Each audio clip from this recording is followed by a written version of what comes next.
Hola, qu'est-ce que bienvenue dans ce van tour de mon van aménagé par mes soins, j'ai nommé Polo. Dans cette vidéo, on va parler élec, on va parler eau, on va parler chambre, salon, salle à manger, on va parler de tous les détails de mon van. J'espère que ça va vous plaire, c'est parti. 2-3 détails avant le début de cette vidéo est en première diffusion tout simplement parce que je ne l'ai pas réalisée. C'est David Marc qui est l'auteur de la réalisation de cette vidéo, donc elle est en première diffusion, je la découvre en même temps que vous. Donc n'hésitez pas à poser toutes vos questions en commentaire, j'y répondrai pendant la vidéo. Et sinon n'hésitez pas à lâcher un pouce si elle vous plaît, à vous abonner à la chaîne ainsi qu'à celle de David. Et c'est parti!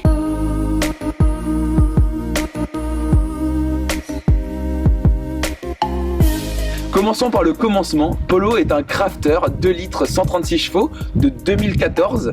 C'est un camion L2H2.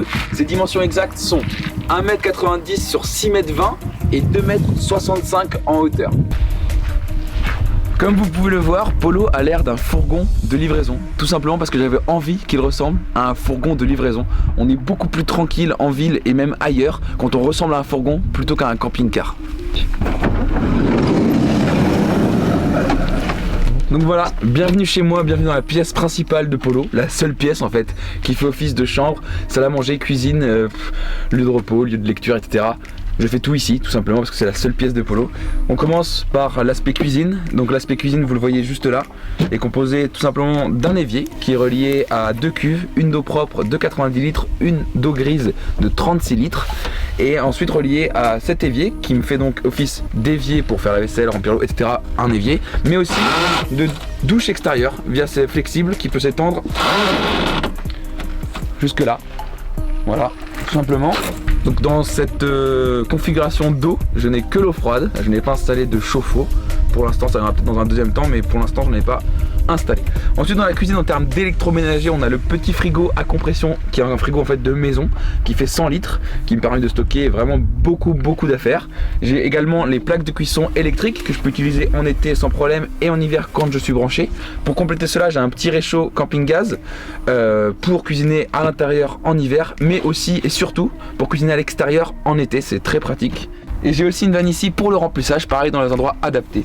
J'ai également une petite vanne en plus que vous pouvez voir juste là, je sais pas si vous la voyez, mais bref elle est juste là. Elle sert tout simplement pour le trop plein de la cuve, mais également pour tout ce qui est remplissage et quand la cuve se vide, pour éviter qu'il y ait trop de pression ou trop peu de pression dans la cuve pour évacuer l'air quand l'eau se remplit et inversement. Pour finir cette cuisine, j'ai le stockage. Donc en termes de stockage, j'ai cette petite étagère que vous voyez là qui me sert à mettre tous mes produits du quotidien, les épices, la semoule, etc., le sel, poivre, etc. Et j'ai un placard en angle pour tout ce qui est produit que j'utilise un peu moins souvent. Et ensuite ce petit placard blanc où j'ai toute ma vaisselle, mes assiettes, mes saladiers, pots and pan, les poêles et casseroles, voilà. Si j'ai également dans ce meuble là toutes mes affaires de toilette, tout simplement parce que ma salle de bain, eh ben, c'est dans ma cuisine, c'est l'évier, c'est ce qui me sert de salle de bain et je le disais tout à l'heure aussi pour prendre ma douche.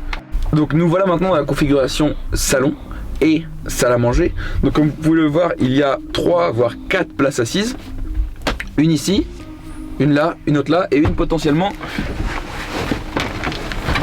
ici. Ensuite pour compléter ça on a 2 tables, celle qui est ici, qui est une table entre guillemets centrale qui peut servir à tout le monde, et également cette petite tablette qui sert de deuxième table quand on est beaucoup, mais aussi pour ma part de bureau. Je travaille tout simplement ici avec ce siège et cette tablette où je mets mon ordinateur et je peux travailler en bureau.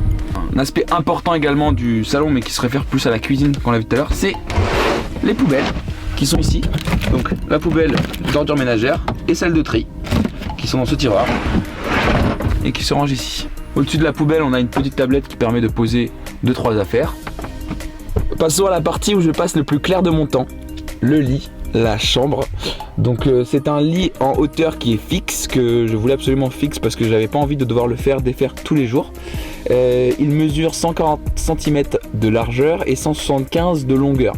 Donc pour moi qui fait 1,80, c'est juste pile poil parce que je peux dormir en diagonale, et quand on est 2 on installe un système de rallonge que je vais vous montrer tout de suite qui permet de dormir dans l'autre sens à 2 et même potentiellement à 3. Ok, donc laissez-moi vous expliquer cette fameuse rallonge de lit.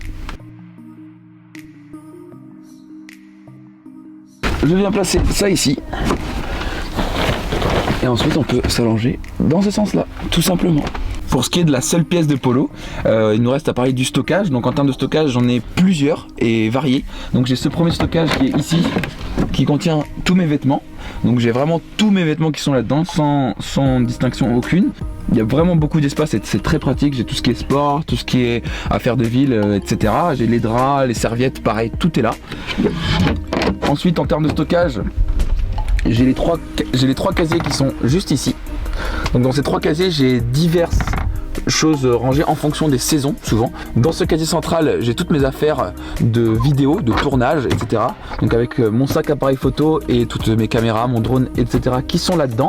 Dans ce casier de gauche, j'ai tout ce qui est affaires perso, donc mon ordinateur, mes disques durs, des bouquins, des cadeaux, etc. Des trucs qui sont là en affaires perso. Et dans celui-ci, en fonction des saisons, en ce moment j'ai par exemple tout ce qui est mes écharpes, mes gants, quelques vestes. Et en été, je peux mettre d'autres choses en fonction de l'utilisation. J'ai aussi également ici, comme vous pouvez le voir, plusieurs patères pour mettre des affaires, que ce soit des casquettes, des vestes, des chemises. J'ai également des petits crochets pour ranger mes clés. Ça ne paye pas de mine, mais c'est vraiment très utile des fois, comme je dis, pour les clés, mais aussi pour plein d'autres choses. On est là. Enfin voilà, et donc les porte-manteaux. Et pour finir ce stockage, j'ai ma petite penderie qui se situe juste ici, donc dans laquelle je peux mettre mes vestes, mais également mes chemises. Et comme dernier espace de stockage, mais pas des moindres, j'ai sous cette banquette un énorme espace de stockage qui me permet de mettre souvent mon linge-sale et des affaires que j'utilise moins souvent, ou par exemple quand quelqu'un vient avec moi dans le van, ça permet de stocker plus d'affaires. Passons à l'aspect qui est pour moi le cœur de Polo, vraiment là où tout se passe dans Polo, parce que moi j'ai construit ce van, je l'ai fait pour pouvoir faire du sport, pour partir à l'aventure, et c'est là-dedans que tout est stocké, dans son coffre, dans son garage. Là-dedans j'ai tout ce qu'il faut pour partir à l'aventure. Comme vous pouvez le voir, j'ai les vélos, j'ai de quoi faire de la randonnée, j'ai un tarp qui me permet de mettre en auvent devant le van pour m'éviter d'avoir un auvent sur le côté et donc de ressembler à un camping-car. J'ai toutes mes chaussures, tout mon matos de vélo, bref, tout ce qu'il faut. Parlons maintenant élec. Donc l'élec commence ici sur le toit avec les deux panneaux solaires qui y sont installés.